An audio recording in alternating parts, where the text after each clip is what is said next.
Hi అండి అందరికీ. ఇవాళ మన ఛానల్లో హోటల్ స్టైల్ దొండకాయ మసాలా కర్రీ ఎలా చేసుకోవాలో చూపించబోతున్నాను. ఈ రెసిపీకి కావాల్సిన ఇంగ్రీడియంట్స్ డిస్క్రిప్షన్లో ట్యాగ్ చేస్తున్నాను, ఒకసారి చెక్ చేయండి.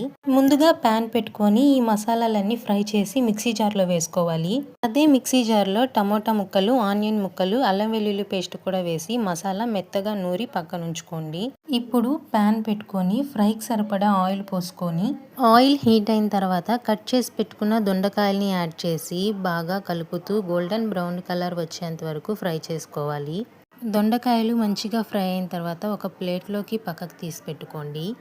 ఆ ఆయిల్లోనే కట్ చేసి పెట్టుకున్న ఉల్లిపాయ ముక్కలు, ఎండుమిర్చి, కరివేపాకు బాగా కలుపుతూ ఫ్రై చేసుకోవాలి.